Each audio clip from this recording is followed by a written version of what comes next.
اس لیے آج کل یہ ایک جو رویہ ہے، یہ ایک جو صورتحال پیدا ہو چکی ہے، یہ انتہائی خطرناک ہے، اور اس چیز نے لوگوں کو بہت سارا بے عمل بنا دیا ہوا ہے، اور لوگ عمل گریز ہو گئے ہوئے ہیں، اور اس کے ساتھ پھر خرافات یہ جو شامل ہو چکی ہیں، اس نے معاشرے کو پیس کے رکھ دیا۔ جو مزارات پہ ہو رہا ہے ہم ڈٹ کے اس کا انکار کرتے ہیں، اللہ کے علاوہ کسی کے سامنے سجدہ جائز نہیں ہے، بلکہ ہمارے امام احمد رضا خان فاضل بریلوی نے لکھا ہے، آپ فرماتے ہیں کہ سجدہ قبور بالاتفاق حرام ہے، اور طواف قبور بالاتفاق حرام ہے، زیارت قبور بالاتفاق جائز ہے، بوسہ قبور مختلف فی ہے، احوط یہ ہے کہ نہ دیا جائے، یعنی بوسے سے بھی اگر گریز کر لیا جائے تو کسی کو کوئی اور شائبہ نہ ہو تو یہ بھی بہتر ہے۔ لیکن خیر بوسے کے بارے علماء قائل ہیں، اس پر دلائل بھی موجود ہیں، لیکن قبروں کے سامنے یوں ہی کھڑے ہو جانا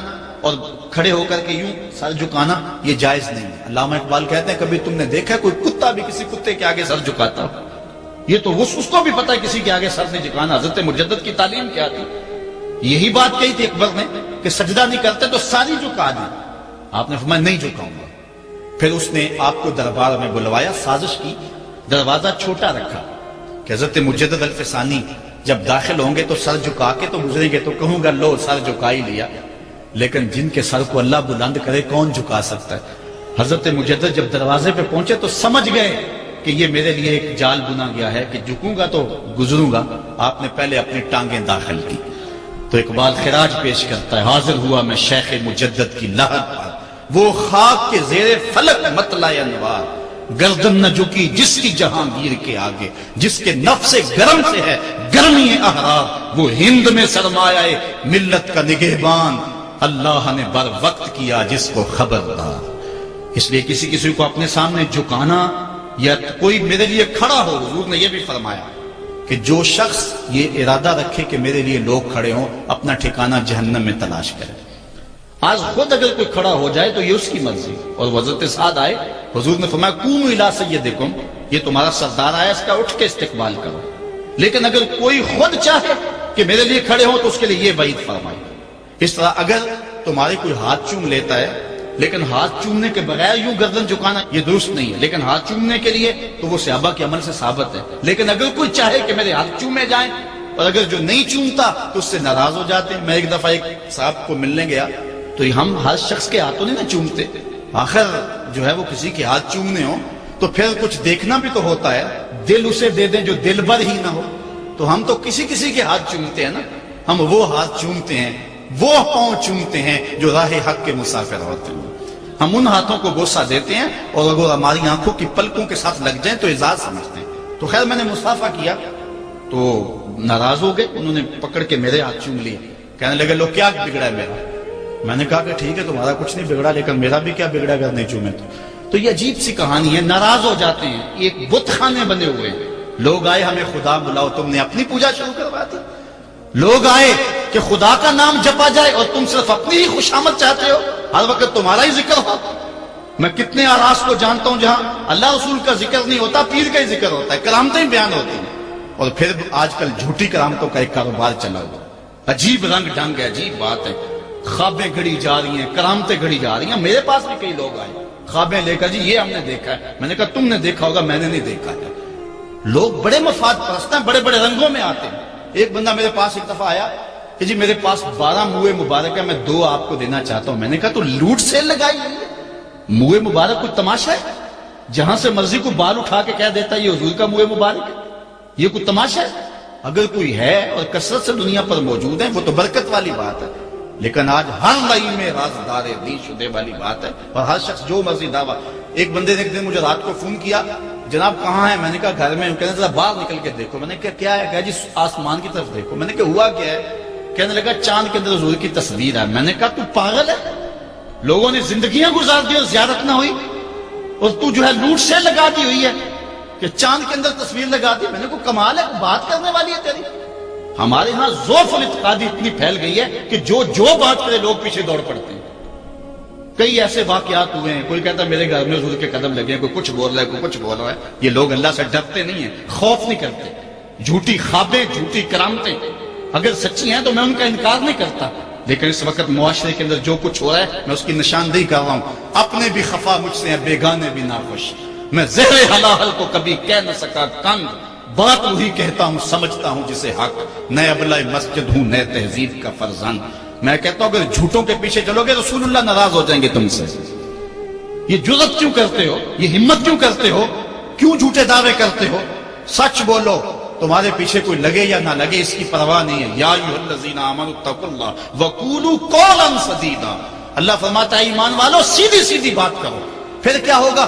یصلح لکم اعمالکم ویغفر لکم ذنوبکم. وہ تمہارے اعمال بھی ٹھیک کر دے گا، تمہارے بخشش بھی فرما دے گا. نہ لوگ اکٹھے ہوں، نہ مجمع بنے، نہ حلقہ بنے. یار یہاں تو 72 ہوں تو وہ بھی قبول ہے. یہاں مقدار نہیں دیکھی جاتی، یہاں معیار دیکھا جاتا ہے. سر نہیں گنے جاتے، دل گنے جاتے ہیں. یہاں یہ دیکھتے ہیں. مت لوگوں کو جو ہے وہ کھلونے دے کے بہلاؤ اور لوگوں کی عقیدتوں کو لوٹو اور لوگوں کے ساتھ ظلم کرو، زیادتی کرو، اپنی آخرت بھی کالی کرو اور لوگوں کی آخرت بھی کالی کرو. آپ دیکھیں دائیں بائیں، اپنی نظر رکھیں. نگہباں بن کے جو اہل چمن کی آبرو لوٹے. چمن والو عقیدت چھوڑ دو ایسے نگہباں کی. کوئی حق کا مسافر تلاش کرو، چاہے اس کے کپڑے پھٹے ہوئے ہوں، کرامت اس کی نہ ہو ساری زندگی کے اندر، لیکن محمد عربی کی غلامی تو ہو نا.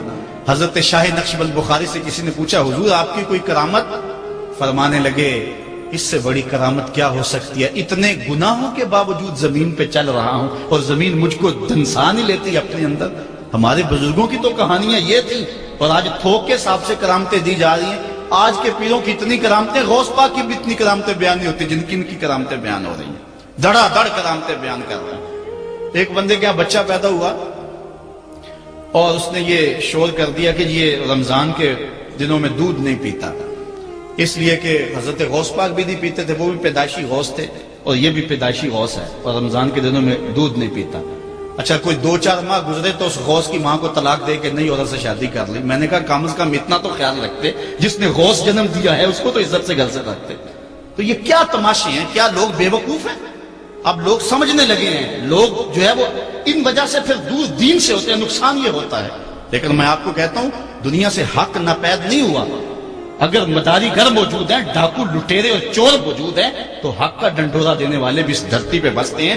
ہمارا رویہ یہ ہے کہ ہم کسی ایک شخص سے بدزن ہو جاتے ہیں تو پورے طبقے سے بدزن ہو جاتے ہیں. کئی بندوں کو میں سمجھو میں دیکھا ہوا ہے پیروں کو، اور تو نے دیکھے ہوئے نہیں ہیں جن کو مل کر زندگی سے عشق ہو جائے وہ لوگ.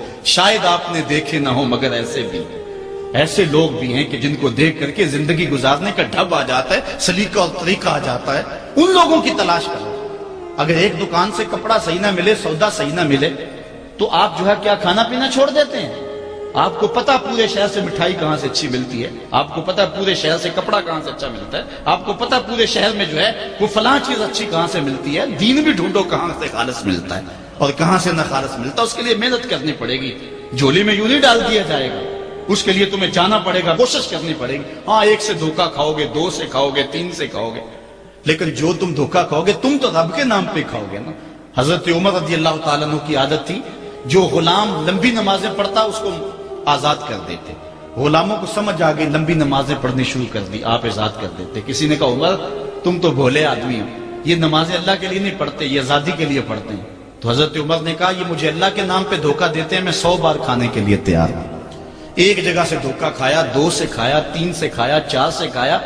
جب تمہاری نیت ٹھیک ہوگی منزل ضرور ملے گی. یہ ہو نہیں سکتا.